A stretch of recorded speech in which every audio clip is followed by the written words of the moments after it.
예수님을 믿는다는 건 나도 죽습니다.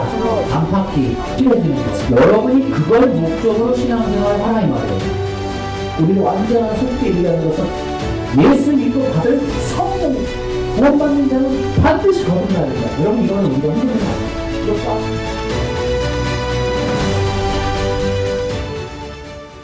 하나님 나라에 들어가는 것에 관해서 무엇이라고 말하고 있습니까? 성경은 물과 성령으로 거듭나야 된다 이렇게 말하고 있습니다. 우리 요한복음 3장 한번 같이 읽어볼까요? 내가 너에게 진리를 말한다.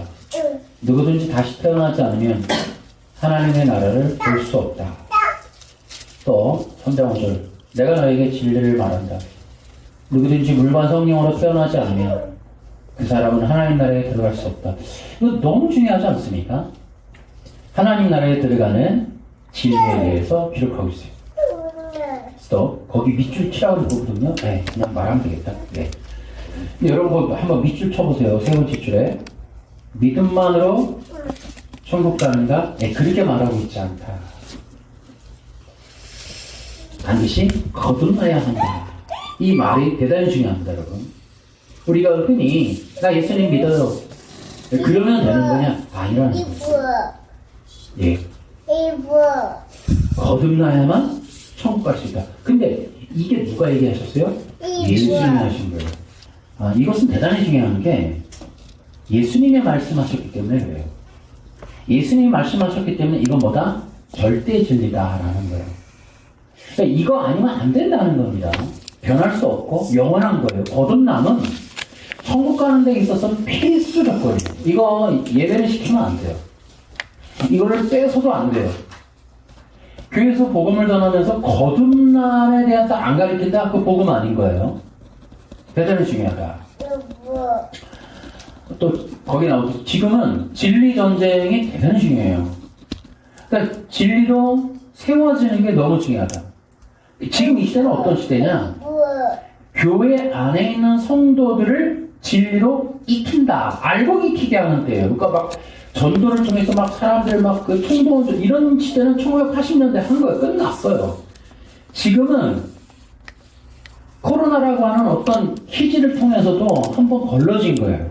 걸러지고 또 걸르겠죠. 그러나 이런 것들을 통해 어떻게 해요? 알고 안으로 계속 들어가는 거예요. 그래서 어떻게 한다? 그들을 알고 탈곡해서 이제 넣어서 익히는 거예요. 알곡으로 완전히 만드는. 그게 어떻게? 이것이 바로 진리로 하는 거예요. 그러니까 성경 맨 마지막 요한계시록의 7교회가 이제 이 마지막 종말에 들어가는 거예요. 그래서 마지막 때의 중점은 뭐다? 교회에게 있는 거예요. 교회. 바깥이 아니에요. 교회. 교회 안에 있는 하나님의 자녀와 백성들이 뭐하다? 단장하는 문제다. 단장하는 문제. 어떻게 단장할 거냐? 진리로 단장해야 된다. 진리로 단장하라. 진리로 세워져라. 이런 게 지금 중요하니까 지금은 이제 신앙생활은 뭐 꿈, 비전 이런 거 하면 땡 되는 거예요. 땡. 탈락. 인본, 지금도 기독교에서 인본한다? 인본을 요구한다? 인본을 따라간다? 땡 이렇게 되는 거예요. 지금은 진리를 따라가야 돼요. 진리를. 네. 그래서 진리는 어떤 효과가 있다? 믿음으로 세워지게 한다. 믿음. 그래서 주님이 오실 때 믿는 자를 찾겠느냐? 믿는 자를 보겠느냐? 믿음을 보겠느냐? 그러니까 마지막 때에 하나님이 보시는 건 믿음이에요. 믿음. 그러니까 지금 진리 사역을 통해 진리 사역의 효과가 뭐다? 그러니까 진리를 알면 믿음이 견고해지는 거예요. 보배로운 믿음을 되는 거예요. 여러분 그 이단 신천지들을 보세요. 목숨 걸고 하잖아요. 뭐 교회 들어가서도 하고 막 싸우기도 하고 법정 투쟁도 하고. 그 이단들이 지금 그렇게 하는 게 뭐예요? 속에 뭐가 들어간 거예요. 뭘 알게 되고 배운 거예요. 그 안에 견고하게 뭐가 세워진 거예요. 거짓 진리지만. 그거를 원하는 거예요. 하나님도. 그러니까 성도들은 뭐냐면 목숨 걸 만한 진리를 갖고 있는 자가 성도인 거예요. 그렇게 만들어야만 마지막 시대에 들어가는 거예요. 계시록에. 그래야 그 기쁨으로 그 엄청난 그 시간들을 이겨낼 수 있다. 그래서 진리는 뭐다? 목숨 걸만한 하나님의 뜻, 이런 것들을 새기는 거예요. 자, 그것이 뭐다? 거듭남에 대한 진리도 그 안에 포함되어 있다. 이것은 매우 중요한 진리다. 그래서 거듭남이라고 하는 진리를 우리가 잘 알아야 된다. 제1장. 그 거듭남은 왜 필요한가? 이것은 인간의 죄와 율법과 깊은 관련이 있다, 이런 얘기예요. 천국이나 지옥은 어떤 법에 의해서 결정되는 겁니다, 여러분. 천국과 지옥은 그냥 너 천국 가, 너 지옥 가, 너 예수 믿었다, 이런 것도 어떤 근거가 있어야 돼. 그게 법이에요, 법. 그게 율법이란 말이에요. 그러니까 율법으로 인하여 어떤 재판장이 천국과 지옥을 결정해 주는 거예요. 천국과 지옥을. 율법의 근거에서 판단하고 판결되어지는 것. 그게 바로 천국과 지옥이고, 그걸 뭐라 그런다? 공의로운 것이다. 이렇게 얘기하는 거예요. 구약의 율법에 의해서 하나님 앞에 나아가서 판결받는 것. 요런 게 이제 구약의 제사법과 성막에 관한 거예요. 그래서 지성소에 이렇게 제사장들이 옷을 입고 그 약속된 정과 흠이 없는 피를 가지고 언약궤 앞에 들어가잖아요. 지성소에. 그게 뭐예요? 하나님 앞에 들어가서 심판을 받는 거예요. 하나님이 정한 규례대로 행해서 들어갔을 때 하나님께서 생명으로 인정하고 쉐카이나 그 임재하시고, 이제 그런 가운데 그 백성들이 생명을 누리게 되는 것, 이제 그런 것들을 이제 보여준다는 거죠. 이제 그런 것을 통해서 우리도 하나님 앞에 이제 서서 심판을 받게 되는구나, 이제 이런 것들을 우리가 알게 됩니다. 히브리서 9장 27절은 이렇게 되어 있죠. 사람들은 모두 한 번은 죽습니다. 죽은 후에는 심판이 우리를 기다립니다. 대단히 중요한 얘기예요. 그러니까 모든 사람이 태어나면 한 번 죽어요. 죽으면 그 다음에 뭐 있다? 심판이 있다. 하나님 앞에 나아가서 하나님의 법에 의해서 심판을 받는 거. 이게 운명이, 이게 정해진 거예요. 이거 말씀에 의해서 정해진 거예요. 사람들이 이 세상에 살면서 가장 어리석은 건 뭐예요?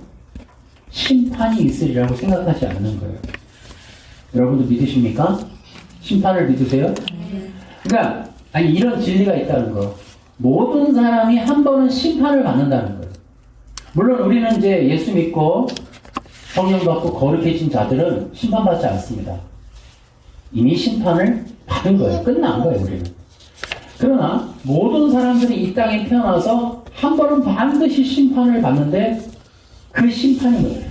여러분, 우리도 하나님 앞에서 심판을 받아서 의롭다고 인정을 받은 거예요. 근데 그런 것처럼 모든 사람들이 하나님 앞에 서서 심판을 받아요.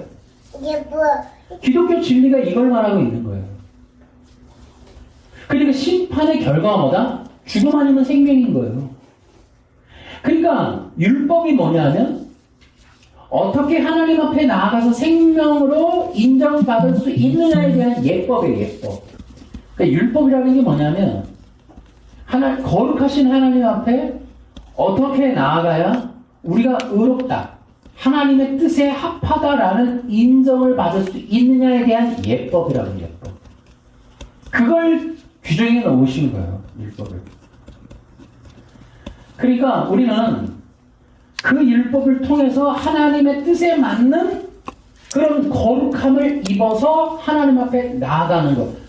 그게 우리에게 대단히 중요하다라는 거예요. 근데 이제 이 심판이라는 게 대단히 중요한데요.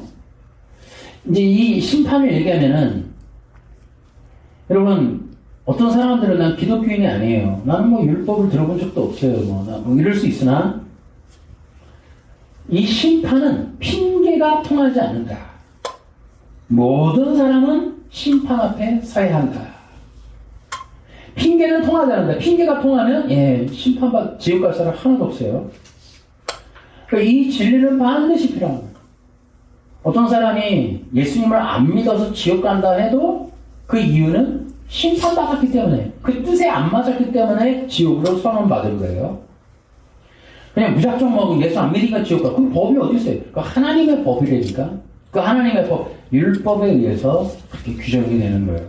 그러니까 이제 거기에, 그러면 이 거룩한 예복에 대해서 제가 설명을 하면, 하나님의 규정이 뭐냐면, 하나님 앞에 나아가는 자는 하나님처럼 거룩함으로 나아와야 한다 이거예요. 율법의 규정이. 율법의 규정이 뭐예요? 내가 거룩하니 너희도 거룩하라라는 거예요. 그러니까 하나님처럼 거룩해져야 돼요. 우리도 하나님처럼. 하나님 내가 거룩하니 너희도 거룩. 이게 율법의 규정이에요. 그래서 구약의 제사 제도를 보면 전부 거룩에 대한 예법이에요. 거룩함에 대한. 그렇게 나아가야 돼요. 하나님 앞에. 왜? 우리는 거룩하지 않으니까. 하나님처럼 거룩하지 않단 말이에요. 그러니까 이 거룩함으로 나아가요. 그것은 뭐예요? 우리 인간 속에 있는 죄에 대한 얘기를 하고 있는 거예요. 그러니까 이 율법이 규정하는 건 거룩함이에요. 그럼 그 율법이 심판하는 건 하나님처럼 거룩했는가 안 한가에 대한 그것을 선언하는 거예요. 그래서 이 하나님처럼 거룩하게 하나님 앞에 나아가야 돼. 이게 마태복음 22장에 이제 비유로 이게 이제 거기 잔치로 예복 입는 걸로 이제 비유로 나오고 있습니다. 근데 그런 것처럼 예복을 입고 나가야 돼. 하나님 앞에. 근데 하나님 앞에 어떤 예복이냐? 하나님처럼 거룩한 어떤 예복을 입고 나와야 된다. 거룩함을 입는 건, 거룩하게 되는 건 예복을 입는 거다 이 말이야. 그 예복을 입는 것으로 거룩하게 나오는데 하나님이 인정할 만한 거룩한 옷으로 입고 나와야 된다. 이것이 매우 중요한 거예요. 그럼 이 거룩한 옷에 대한 게 뭐냐? 바로 우리가 죄인인데 죄인이 하나님 앞에 거룩하기 위해서는 정결한 옷을 입어야 돼. 이 정결한 옷에 대한 최초의 기록이 창세기 3장에 나오는 가죽옷이에요. 가죽옷. 그런데 이 가죽옷이라고 하는 그 옷의 의미, 이것이 대단히 중요해요. 이 옷의 의미는 덮다라는 거예요. 가리다라는 거예요. 근데 이 옷이라고 하는 그 가리다, 덮다의 이 말과 같은 단어의 뜻이 속죄예요. 속죄. 이 속죄와 옷을 입다라는 건 같은 뜻을 말한다라는 거예요. 그러니까 우리 죄를 씻는다. 어떻게? 예수님의 피로 씻는다. 예수님의 피로 씻는다라는 게 뭐예요? 예수님을 옷 입는다라는 뜻과 같은 거예요. 그러니까 예수님의 이 옷, 예수님을 믿는다는 게 뭐예요? 예수님으로 옷을 입는다. 이런 뜻인 거예요. 그러니까 우리가 이제 결론적으로 얘기하면 이제 뒤에 또 설명을 해야겠지만 결론적으로 얘기하는 거죠.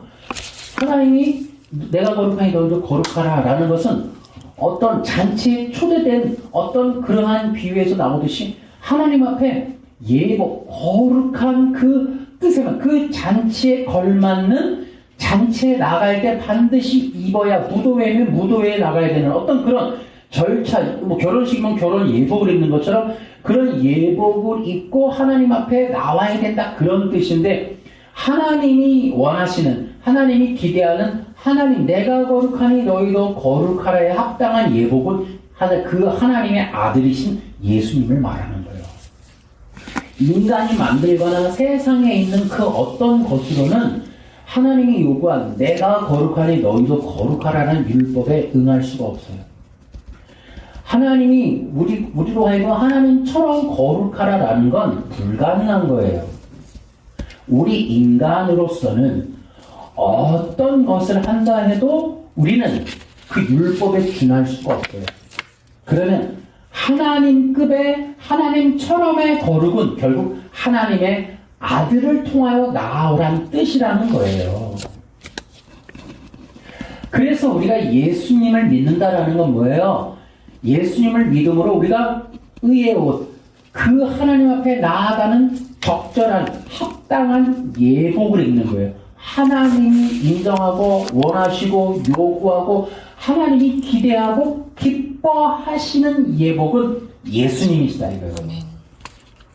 그래서 우리로 하여금 우리가 예수님을 믿습니다 하는 그것만으로 하나님이 기뻐한다 이 말이에요. 요단강에서 내 사랑하는 아들, 내 기뻐하는 아들이다 하는 것처럼 하나님이 기뻐하신다 이 말이에요. 그 아들을 통하여 나오는 걸 기뻐하신다 이거예요. 그렇게 예수님을 믿습니다라는 것은 하나님이 볼 때 너무 기특하다 이거야. 너무 대단하다 이거야. 너무 고맙다 이거야. 내 원칙, 내 뜻, 내 마음, 내 계획, 내 수준, 내 요구, 내 급에 합당하다. 너무 기쁘다. 믿어줘서 너무 기쁘다. 예수님의 이름으로 나온 것은 너무 감격스럽다. 라고 인정하는 그 급. 예수님이 아니면 우리는 안 되는 거예요. 하나님이 너무너무 기뻐하는 거예요. 그래서 기쁨에 겨워 하시는 거예요.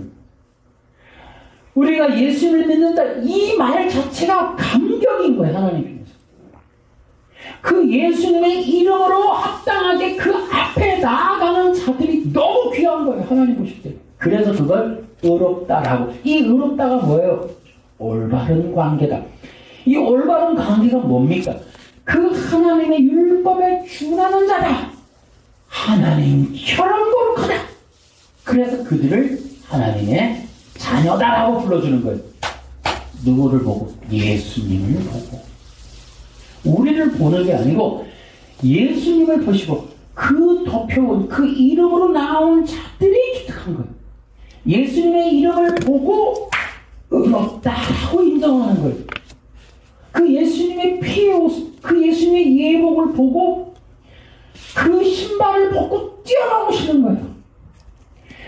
너무 기뻐서 감격에 겨워 그를 안아버리시는 거예요. 그 아들을 보시고 그 예수님의 그 거룩하신 그 이름, 그 옷, 그 피, 그의 그 헌신, 충성, 그의 하나님 앞에서의 대속적인 그 뜻에 너무 기쁘고 감격해서 예수님을 보고 하나님이 의롭다 이렇게 선언하는 거예요.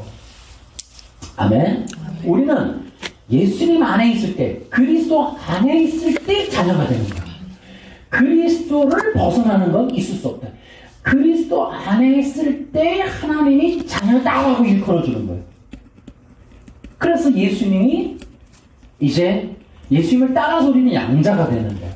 아시겠어요? 첫 열매가 되시는 예수님이. 그러니까 우리는 그 따라서 올라가는 거예요. 예수님 앞에 예수님을 제외하고 단독으로는 못 올라가요. 그래서 가인이 뭐예요? 난 필요 없어요. 내 이름, 내 권. 왜 그렇게 주장했을 것 같아요? 인간이 가장 힘든 게 예수님의 옷을 입지 않는 건 내가 의인이라고 주장하는 거예요. 이게 착각하는 겁니다. 그러니까 세상 모든 사람들이 여러분 어느 누구도 인정하지 않는 건 죄인이라는 사실이에요. 자기가 부족하지 않다는 거예요. 자기만으로 나는 그런 적이 없다는 거예요. 누가 그런 얘기를 한다고요? 여러분 영화에 보셨나요? 어떤 감옥에 갔는데 야 심창이 들어왔는데 너 소개해봐. 그랬더니 너는 무슨 죄졌니?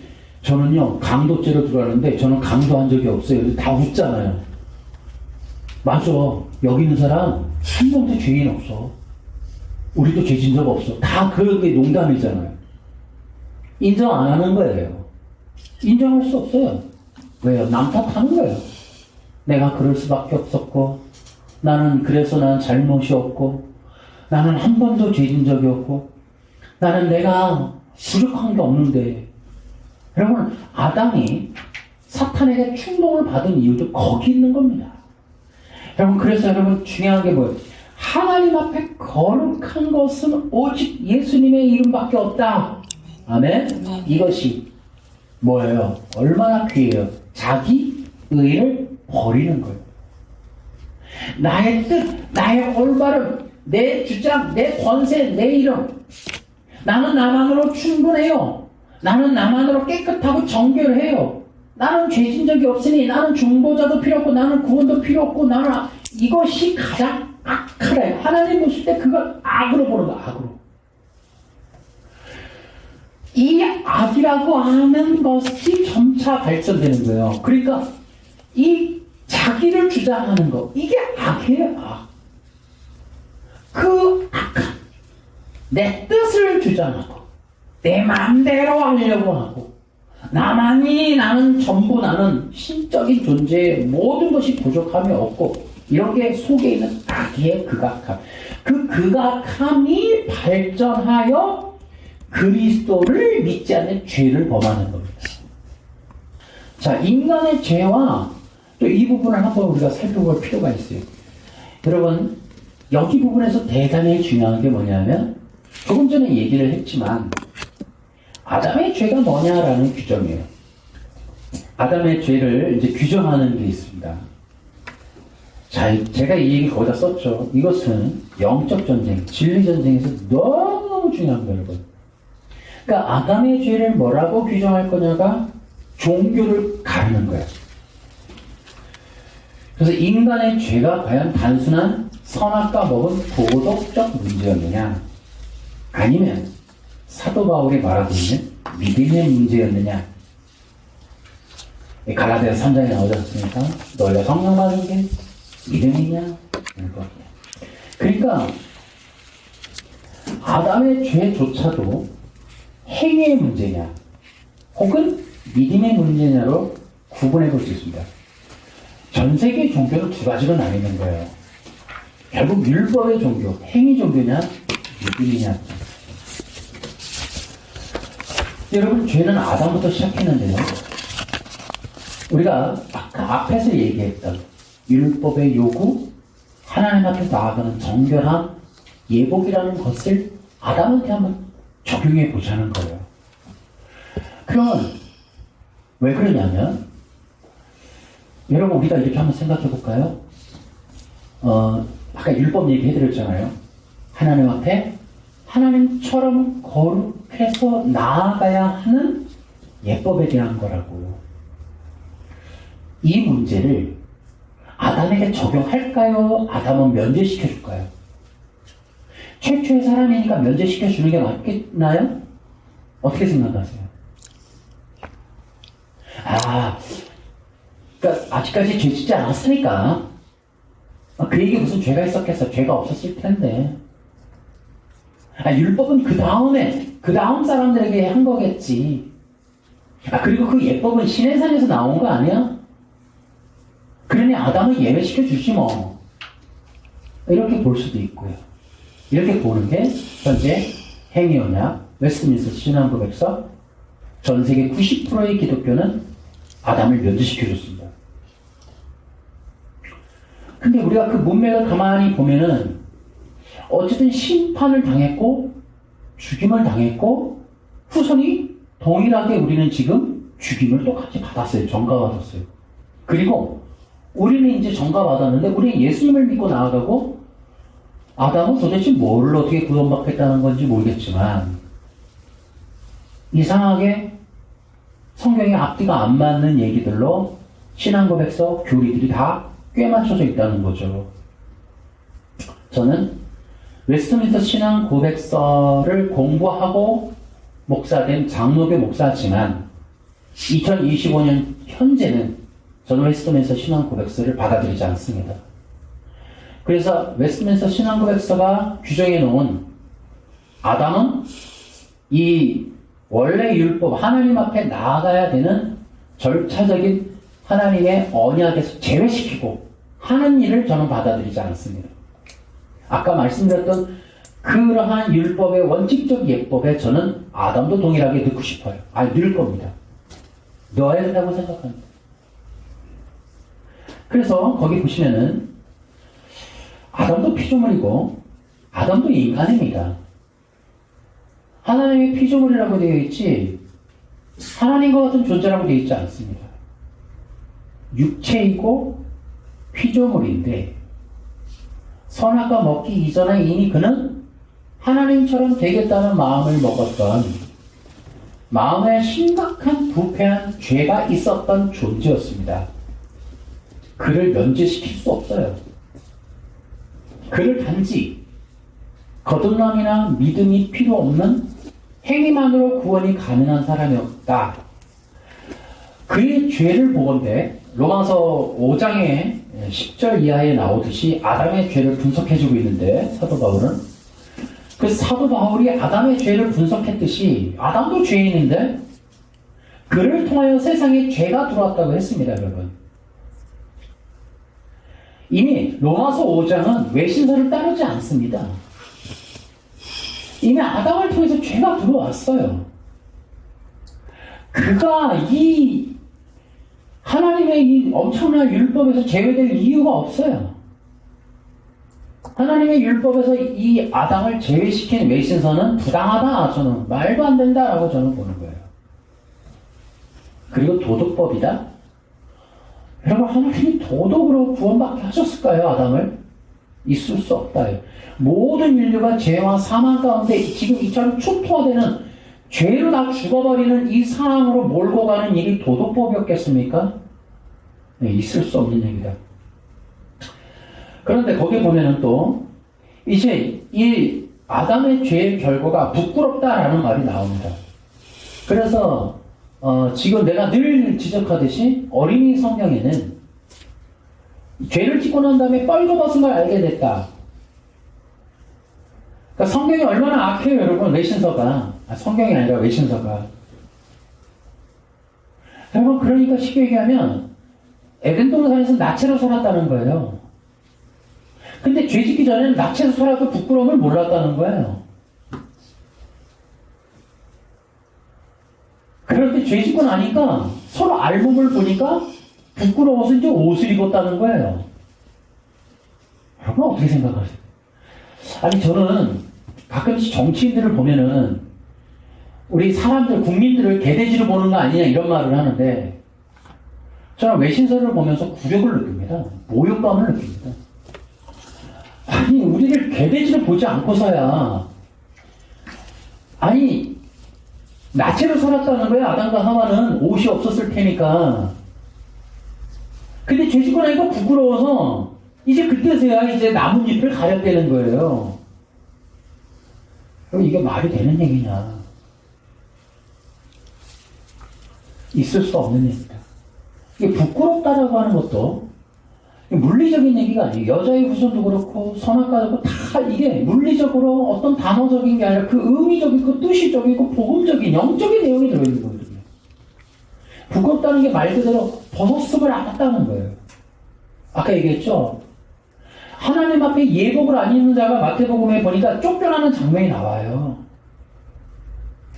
부끄러운 거예요. 예복이 없이 다 예복 입는데 적절하게 하나님 앞에 나아가서 인정받아야 될 하나님 잔치상에 하나님의 예법에 맞지 않는 것을 갔을 때 그것을 벌거벗었다고 느낀 거예요. 벌거벗었다고.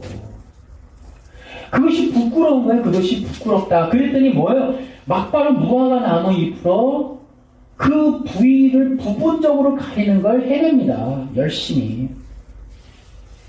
여러분 이게 육체적인 나체를 보이니까 부끄러워서 가렸다 이런 개념으로 해석하고 있는 것들이 여러분 이게 어린이 성경도 다 그렇게 만들었잖아요. 전 세계 어린이 성경이 뻘거벗고 있는 원시인들 아닙니까?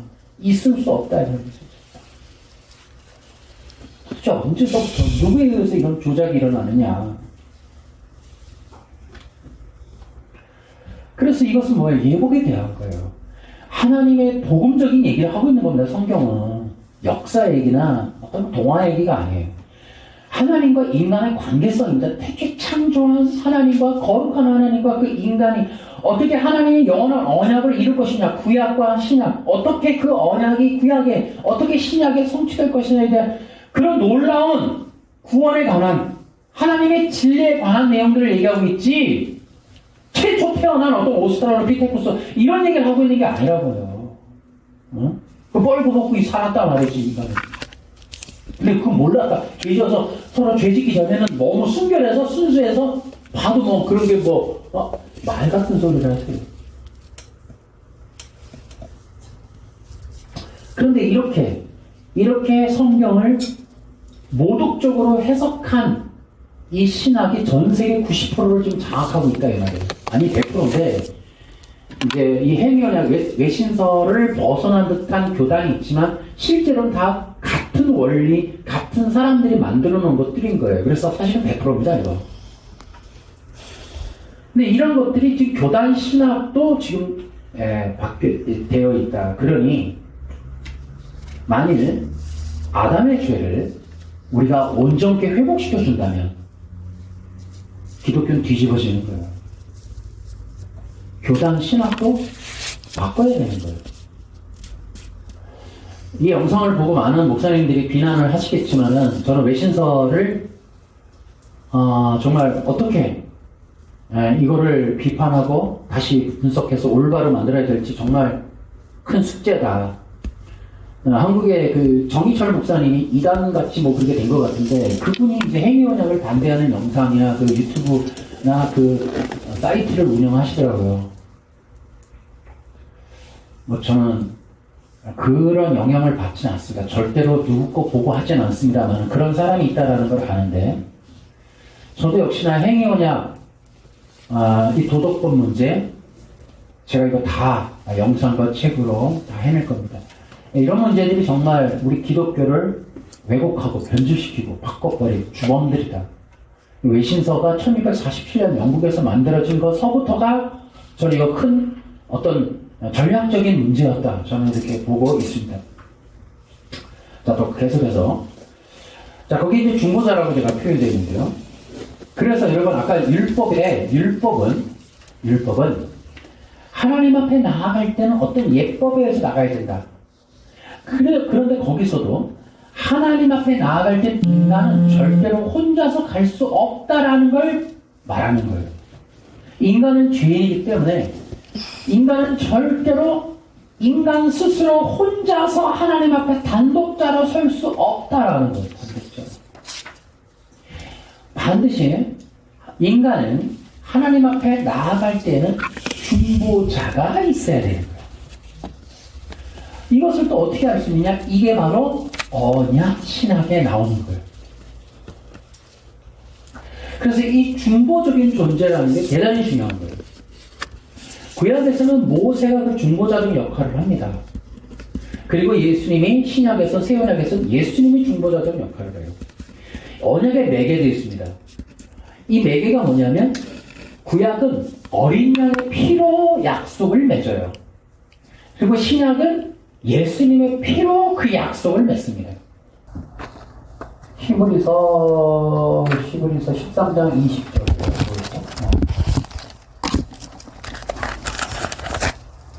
자, 거기 아까 얘기했던 거 뒤에다가 얘기할게요. 4개. 히브리서 13장 20절에 보면은, 거기에 이렇게 되어 있어요. 쉬운 성경으로, 하나님께서는 예수님의 보혈로 자기 백성과 영원한 언약을 맺으셨습니다. 이렇게 되어 있어요. 그러니까 이 4개가, 구약은 어린 양의 피, 신약은 예수님의 피로서 언약을 맺는 거예요. 그런데 이제 거기에서도 이제 우리가 언약 얘기 지금 하고 있는데, 중요한 거는 이제 그 보증이라는 거예요. 보증. 구약에는 율법 책을 내려줍니다. 언약을 맺었다는 보증으로. 신약은 바로 성령을 내려주는 거예요. 그래서 구약의 이 십계명은 바로 케투바라고 하는 건데, 이것은 결혼 계약서예요. 그러니까 신약에 오는 성령님이 언약을 맺었다는 보증이신 거예요. 근데 구약의 돌판 이 십계명은 깨졌어요. 언약이 깨졌어요. 그러니까 인간들이 죄를 지음으로 언약이 이루어지질 않아요. 근데 신약이 내려오는 성령님이 구약의 돌판의 역할을 해요. 계약서로서 주어지는 건데, 이것이 우리 인간들 속 마음에 새겨지는 법이에요. 이것이 케투바라고 하는 이유는 결혼 계약서예요. 그런데 이것이 대단히 중요한 거예요. 이 언약 신학만으로도 여러분 이거 많은 신학적 오류를 다 분별할 수 있어요. 이 구약에 있는 케투바는 깨져요. 지킬 수가 없어요. 쉽게 얘기하면 인간 바깥에 있는 법은 못 지켜요. 결국 정답은 법이 마음에 들어와야 된다는 얘기예요. 그래서 이게 에스겔서, 예레미야서의 새 언약으로 예언된 거예요. 그 에스겔서 36장 26절 이하에도 이러한 구약적 언약의 한계성, 영원한 하나님과 자녀 백성에 대한 이 언약의 성취를 돌판에 기록해서는 이룰 수 없어요. 인간 바깥에 있는 법은 지킬 수 없다는 게 나온 거예요. 이것이 한계예요. 구약의 한계는 인간을 완전한 법에 거기에 순종시킬 수 없다는 거예요. 그 법을 지킬 수 없다라는 게 증명이 된 것뿐이에요. 그래서 어떻게 됐어요? 그 법에 의해서 하나님의 자녀와 백성들의 이 언약적 관계는 깨어지고 그 깨어짐을 따라 그 백성들을 잃고 빼앗기고 또 그 백성들을 하나님 품으로 돌아오지 못하게끔 실패했어요. 그래서 신약에는 성령이 오셔요. 근데 이게 마음의 법이에요. 더 이상 법이 실패할 수 없어요. 마음의 법이니까 그 마음 먹는 게 이제는 법인 거예요. 이를 생각하고 마음 먹는 모든 게 법의 성취인 거예요. 이해하시겠어요? 인간이 숨 쉬는 것 자체가 법을 이루고 있는 거예요. 존재성 자체가 법을 이루고 있다고요. 마음의 법이 기록되므로 할 거냐 말 거냐에 대한 얘기를 할 필요 없어요. 마음 자체가 언약이 성취되는 거니까. 뜻을 이루고 있으니까. 이 내용만 여러분 몇 줄 얘기해도 기가 막힌 겁니다. 왜 이렇게 하실까요? 왜 이렇게까지 하시느냐고요? 아니 뭔 언약을 이렇게까지 하시냐고요? 아까 얘기했죠.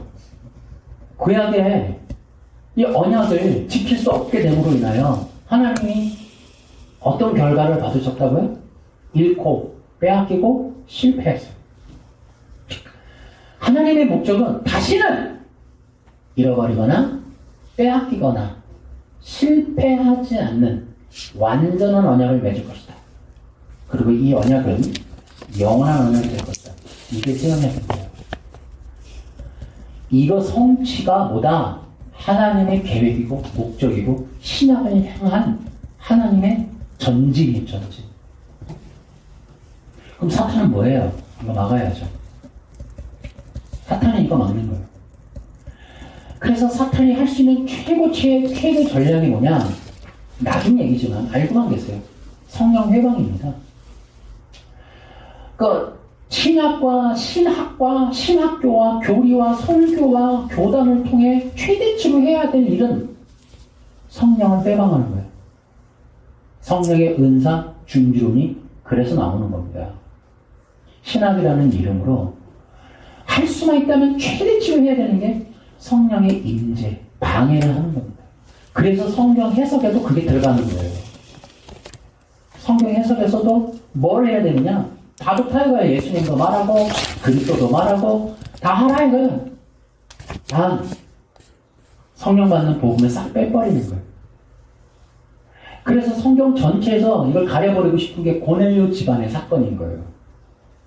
고넬료 집안에서 일어났던 이 사건을 덮어버리고 싶은 거예요. 지금. 그 내용이 로마서, 갈라디아서에서 다시 해석이 되고 있는 겁니다. 엄청난 전략이 숨어 있어요. 그래서 하나님의 최종적인 목적은 성령, 새 언약에 대한 예언이 성취되는 거예요. 예레미야 31장, 에스겔서 36장에 예언하신 새 언약을 이루실 것이다 라고 하는, 새 언약을 성취할 거라고 하는 그 새 언약만이 내가 잃어버리지 않고 빼앗기지 않고 실패하지 않을 수 완전한 언약의 성취고 내 꿈의 성취, 하나님 나라의 완전한 계획의 성취, 그 자녀와 그 백성들을 모아 하나님 나라를 완성할 수 있는 그 완전한 하나님처럼 거룩한 자들을 만드는 길은 그 법을 마음에 새기는 것밖에 없는 거예요. 그게 성령이에요. 성령. 그 성령이 임하여서 우리로 하여금 새 사람, 새 영, 새 마음을 만들어 빚어내는 것이 성령 세례라는 거예요. 여러분 보십시오. 세례가 뭐예요? 물 세례가 뭡니까? 물 속에 들어가서 나오는 거예요. 수영이냐? 아니죠. 물 세례가 뭐예요? 물 속에 들어가서 나오는 거예요. 이게 뭐예요? 물 속에서 죽었다가 산다라는 개념이에요. 성령 세례는 똑같아요. 성령 안에서 죽었다가 성령 안에서 사는 걸 말하는 거예요. 그러니까 여러분, 예수 믿는다. 그러면 성령 받는 걸 보증으로 구원받았어. 넌 내 거야. 하나님이 보증으로. 보증이 뭐예요? 다시는 실패하지 않을 거야. 잃어버리지 않을 거야. 빼앗기지 않을 거야. 라는 보증인 거예요. 그것이 성령의 언약의 보증이에요.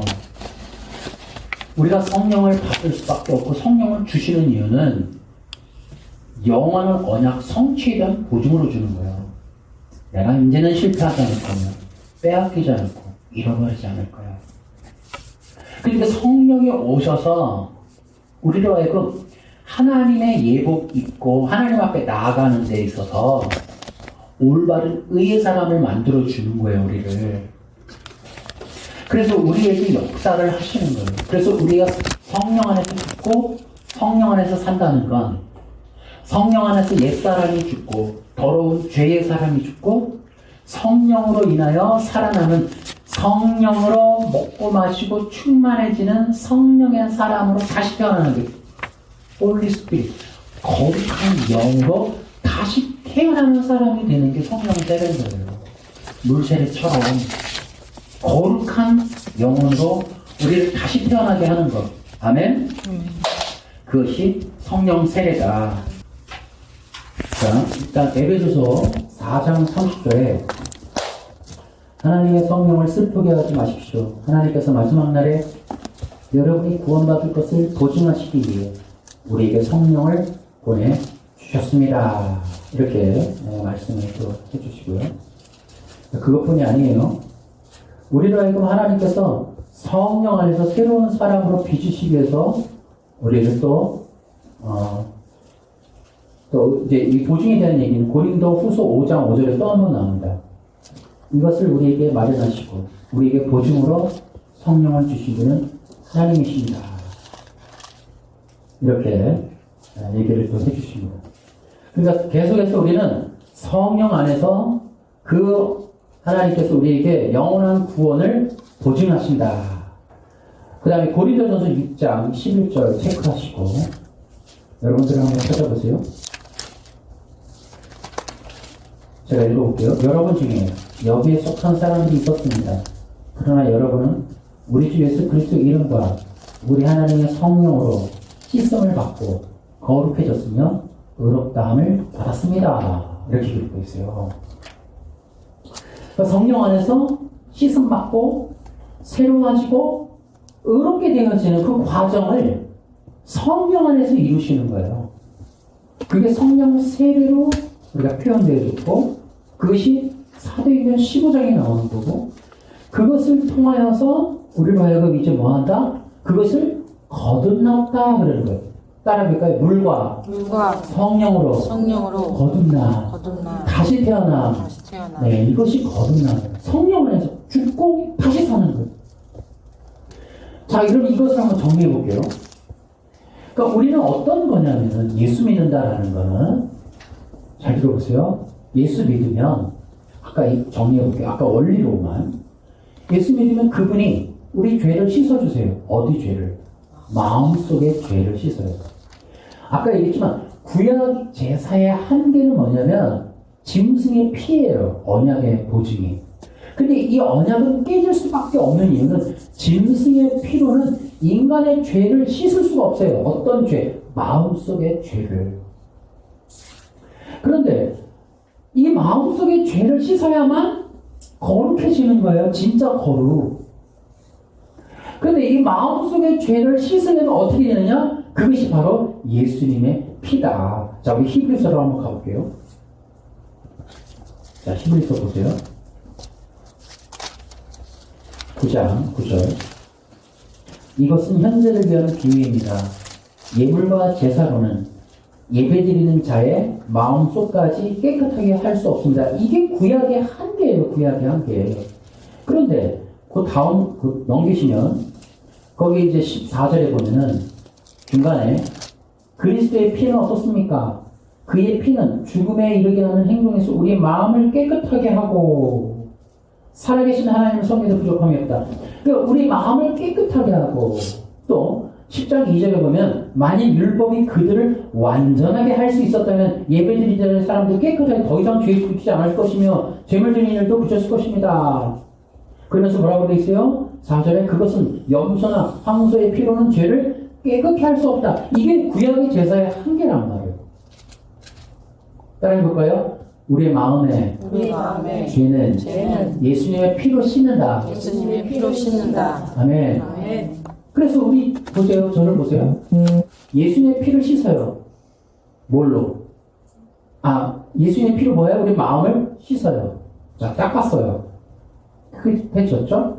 그런데 시간이 지나서 또 내가 마음속에 나도 하나님처럼 될 거야 라고 하는 죄를 지을 수 있다 이 말이에요. 그러면 또 이게 씻어야 되잖아요. 그러면 안 되죠. 그럼 어떻게 해야 돼요? 죄를 또 짓고 씻고 죄를 짓고 씻고 하면 안 되잖아요. 그럼 어떡할까요? 예수님의 피로서 지은 죄를 씻지만 죄를 지울 수 있는 여전한 우리 마음에 있는 이 마음 자체도 바꾸지 않으면 안 된다 이 말이에요. 죄를 안 짓는 마음으로 바꿔야죠.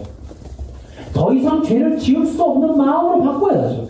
죄를 지은 예수님의 피로 씻지만 예수님의 이 피로 씻은 마음이라도 이 또 죄를 지을 수 있는 이 옛 마음으로는 안 된다 이 말이에요. 마음 자체를 바꿔야지. 아예 법이 기록된 마음, 더 이상 죄를 지을 수 없는, 더 이상 내가 하나님이에요, 내가 신이에요, 내가 왕이에요 라고 하는 그 마음을 먹을 수 없는, 하나님을 대적하지 않을 수 있는 완전한 거룩한 마음을 심어버리면 되죠. 그게 바로 거듭남이에요.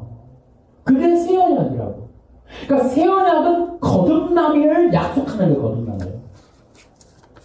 그러니까 우리가 예수님을 믿었다는 건 뭐예요? 예수님의 피로 씻겼을 뿐만 아니라 마음도 바뀐 거야. 마음도. 새 마음, 새 사람, 새 피조물, 새 생명. 이게 다 성경에 있는 내용이에요 지금. 마음이 바뀌니까 뭐라 그래요? 고린도후서 5장 17절에 새 피조물이라고 얘기하는 거예요.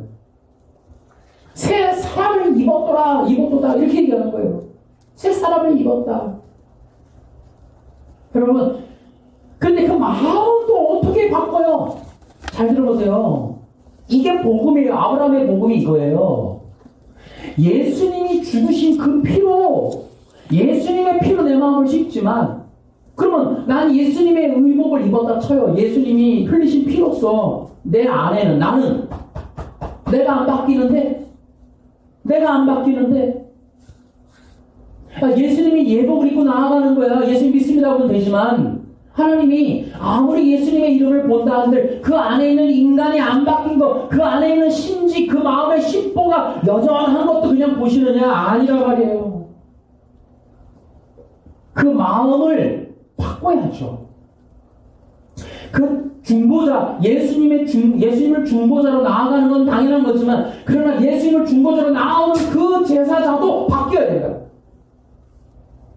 어떻게 바뀌냐? 죽었다가 살아나요. 그래서 성령 세례가 그런 거예요. 죽었다가 살아나는 거예요. 그러니까 쉽게 얘기하면 우리가 예수님 믿습니다. 나는 가만히 있는데, 나는 안 바뀌었는데, 이 소갈맹이는 똑같은데, 이 심보는 똑같은데, 이 더러운 죄악은 똑같이 나오고, 음흉한 생각은 똑같이 있는데, 이 엄청난 죄악들은 있는데, 교회 가서 앉아있다고 되느냐고. 안 된다고. 가짜라고, 그거. 죽었다 살아야 된다고. 예수님 믿습니다. 저도 믿어요. 웃기지 말라고. 죽었다가 살아야지. 거듭나야지. 새 마음판에 법이 새겨진 자로 다시 거듭나야지. 어떻게? 성령 안에서 죽었다 살아나야지. 그것이 복음이에요. 아브라함의 복음도 바로 그거예요. 예수님이 믿습니다. 예수님이 죽었다가 살아나는 거 믿습니다. 이거 아니라 말이에요. 그것뿐만 아니라 예수님이 죽으신 것뿐만 아니라 내가 예수님의 십자가에서 죽고 부활할 때 함께 동참해서 죽고 살아야지. 지금 기독교가 반쪽알이 되는 거야. 반쪽알이. 사복음 그 사역이가 그런 거야. 예수님이 죽었다 이 말이야. 그걸로 그냥 끝나버리는 거야. 안 된다 이 말이야. 그 사람도 죽어야지. 예수님을 믿는다는 거 따라해볼게요. 예수님을 믿는다는 건 나도 죽습니다. 아멘. 그게 구약 제사예요. 양을 드릴 때 나도 죽는 거라니까요. 내 죄를 대신해서 죽습니다는 내가 죽을 걸 대신, 나 죽는다라는 건 똑같은 거예요. 예수를 믿는다라는 거는 내가 죽는 거예요. 내 옛사람이 죽는 거예요. 내 욕망, 내 성취, 내 꿈, 내 야망, 내 꿈, 비전 다 죽는 거예요. 근데 교회 가면 비전 성취를 그거 아니라고요. 그거 죽는 게 복음이에요. 비전 꿈 갖고 와서 십자가에 못 박는 게 그게 구원이에요. 네? 여기 교회 와서 비전 꿈 이루는 건 사기, 종교 사기, 거짓말, 위선, 조작이고 내가 이루고 싶은 꿈, 비전을 갖고 와서 십자가에서 나와 함께 모든 게 다 몽창 죽고 성령 안에서 새 사람으로 태어나는 게 복음이라고 그게. 네? 어디 교회 와서 사기치고 좀 이런 거짓말을 해대고 교회도 사기치면 안 돼요. 꿈 비전 이루어지면 사람 몰려들까봐 그러니까 종교 사기지. 그 거짓말하는 거예요. 기독교는 그런 거 아니라고요. 우리 목회자들 속에 있는 욕심부터 죽는 게 그게 바로 시작이에요. 그게 교회 부흥이에요. 그러니까 교회 사람이 많이 몰리기를 목적으로 하는 것 자체가 문제인 거예요. 복음을 던지고 딸의 그 교회의 목적은 예수님의 영광이다. 예수님의 영광이다. 그걸로 끝나는 거예요. 어? 성도들도 그걸로 돈복을 어떻게 받아볼까? 이미 그거는 때탄 거고. 목사님들도 막 비전 꿈 얘기하면 사람들이 열광해서 몰려들까? 이미 그건 세속화된 사람이고, 이건 복음과는 전혀 관계가 없는 사람이고. 그러니까 십자가에서 죽는 거예요. 그래서 내 꿈, 내 야망, 내 높아짐, 나의 어떤 야망들, 그 야심, 욕심, 사기질, 전부 다 모든 거를 십자가에서 다 함께 죽어야 돼요. 성령 세례는 소킹이라고도 하는데 절려진다라고 하는 거예요. 오이지 절인 것처럼 쪄리는 거예요. 쪄리는 거. 그러니까 성령 안에서 그냥 폭 하고 들어가는 거예요. 오르륵 하고 완전히 뭐예요? 안팎으로 역청을 바르듯이, 역청을 노아의 방주에서 안팎으로 바르듯이 성령이 우리 안에서 완전히 안팎으로 발리는 거예요. 이 안으로 밖으로 다 차버리는 거예요. 오이지처럼 절인다라는 게 절이다. 그러니까 성령이 완전히 100% 장악을 하는 거예요. 그게 거듭남이에요. 성령을 아는 게 아니고 성령을 이용해서 내 마음대로 사는 게 아니고 성령을 이용해서 능력 행하고 성령 이용해서 내가 뭐 높아지고 그거는 종교 사기. 그거는 이집트의 마술사들도 했던 일들. 그런 일들로 사람들 앞에서 자기 야망 성취하는 것 자체가 마술사들이다. 애굽의 마술사들. 성령의 100%가 절여지는 것. 이게 거듭남이에요. 아멘? 아멘. 여러분의 신앙생활이 이런 거에 목적을 두는다 이 말이에요. 어? 다른 거에 목적을 두면 안 된다. 완전히 여러분의 이 신앙생활이 여기에 목적을 두어라. 다른 그러니까 성령으로 안팎이 칠해지는 것. 여러분이 그걸 목적으로 신앙생활을 하라 이 말이에요. 아멘? 아멘.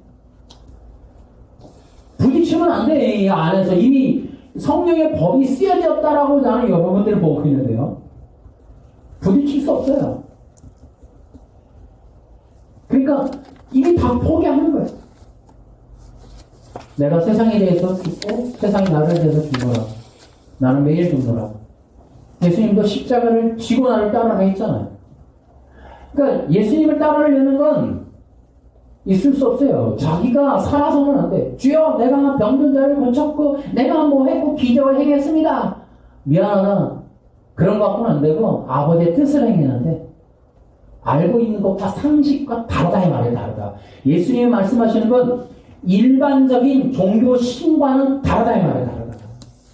내가 뭐를 했고 뭐를 내가 잘했고 어떤 업적을 이뤘고는 아무 관계가 없다 이 말이에요. 아버지의 뜻이 중요하지. 그게 뭐예요? 아버지의 뜻을 찾아야지. 마태복음에 나오는 아버지의 뜻.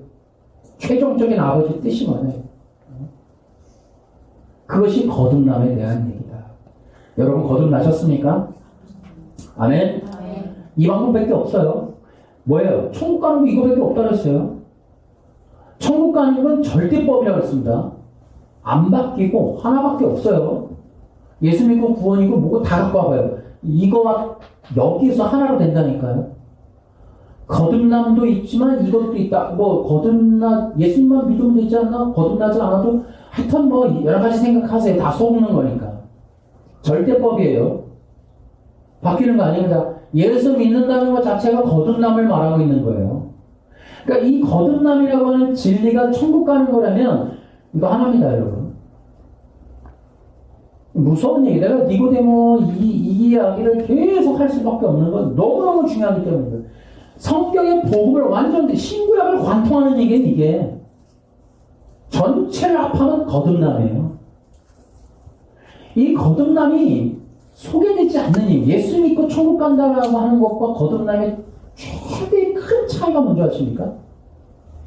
그러면 거듭남을 아까 우리 쭉 얘기했으니까 거듭남의 최대 우리가 예수 믿고 천국 가는 것과 완전히 다른 가장 중요한 내용이 뭐예요?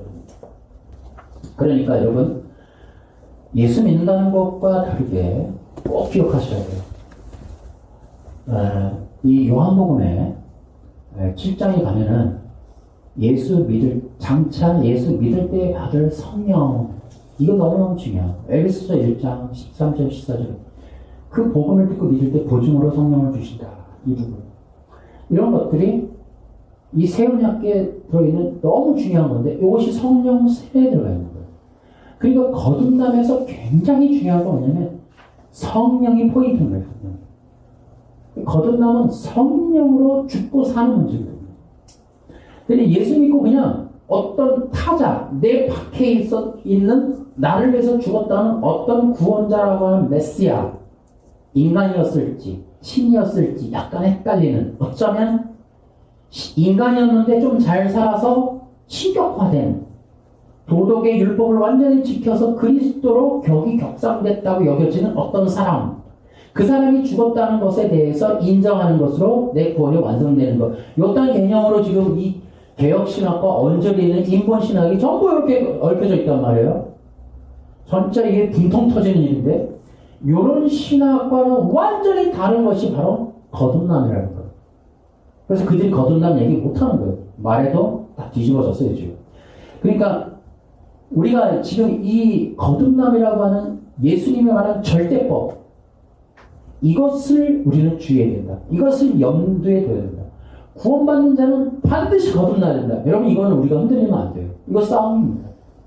예수 믿는다는 것과 거듭나는 것, 여러분, 이거 굉장히 중요한 문제예요. 예수 믿는다는 것은 예복을 입는 거예요. 그러나 그것으로 다 되는 게 아니에요. 속 사람이 죽었다 살아야지. 예수님의 그 십자가로 내가 그래 보혈의 옷을 입었다 이 말이에요. 나는 괜찮을까요? 아니에요. 그게 거듭나요. 죽었다 살아야지. 그 사람도 죽어야지. 그 사람이 옛사람이 다 죽어야지. 완전히 죽었다 살아나야지. 공짜가 어딨어? 예수님 믿으면 나된다고? 너는 영화 미량 찍냐고? 영화 미량에서 나오는 그런 내용 찍냐고? 아니라고. 우리 모두가 잘못된 신학, 잘못된 복음에 속으면 안 된다. 예수 믿는 예복 믿는다고 다 되는 게 아니라, 속사람은 가만히 있어도 되는 게 아니라고. 죽어도 살아요. 죄 씻는다고 그 사람의 마음이 변할 것 같아요? 절대 그렇지 않아요. 이 인본적인 예수 믿는다고 하는 이 외식적인 고백, 그걸로 끝나는 게 아니에요. 야고보서가 그 얘기하고 있는 믿음의 외식이라는 게 있어요. 그러니까 이 인간 자체가 나 믿습니다. 센트머니즘, 믿음주의로 가버릴 수 없다. 제가 로마 루터의 이 종교개혁의 위험성, 바로 이 오직 믿음도 약간의 문제가 있다.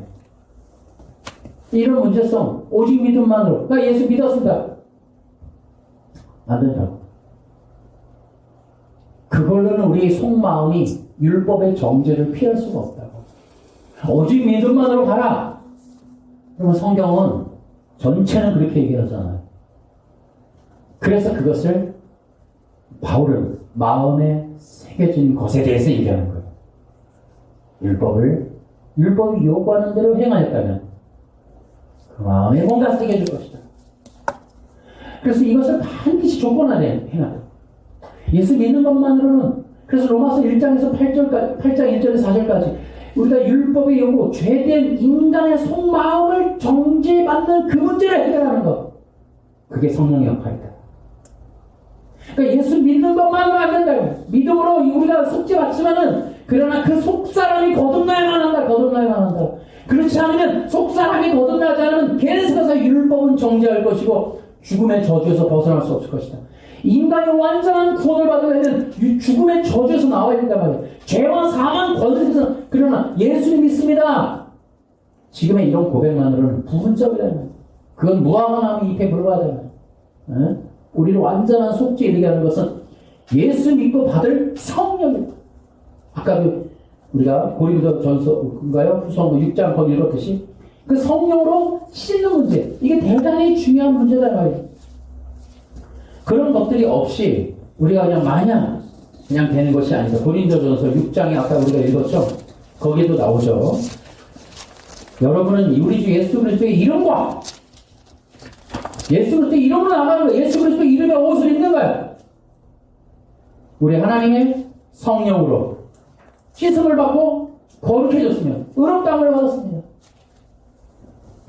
아멘? 아멘.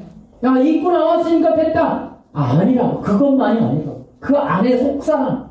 그래서 그걸 의롭다고 하는 거예요.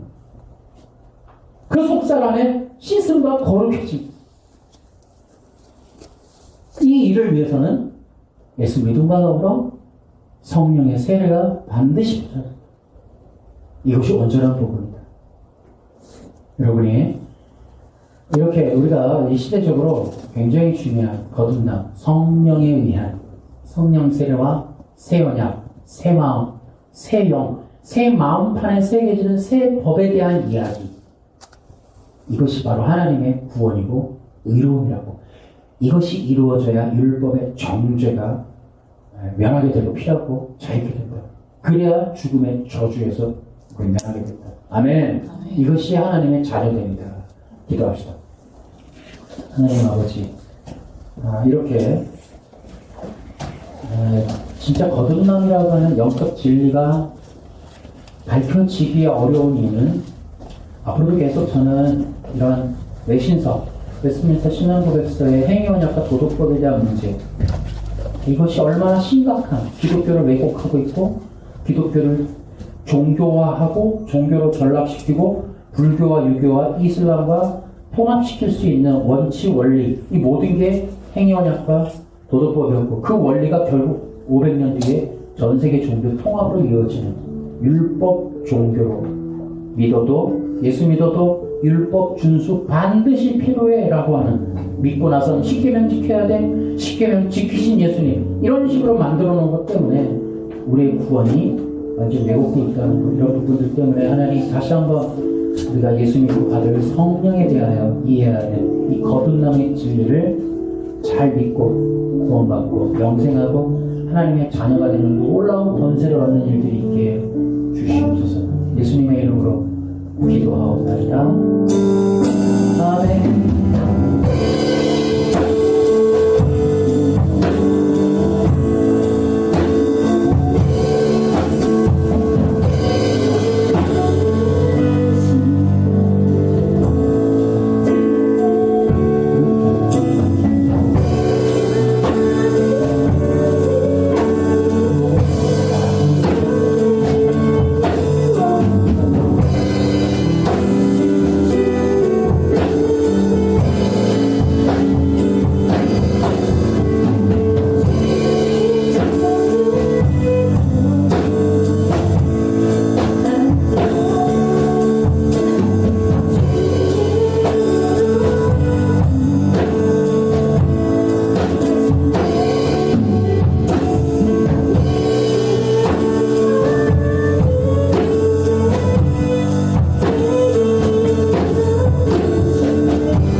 믿음으로 세워지고 견고해질 수 있고 싸울 수 있고 또 견디고 이기고 마지막까지 승리할 수 있는 힘은 진리에 있다. 아버지, 우리가 온전하게 세워질 수 있도록 도와주시고 이번 주에도 이 부분을 책으로 쓰려고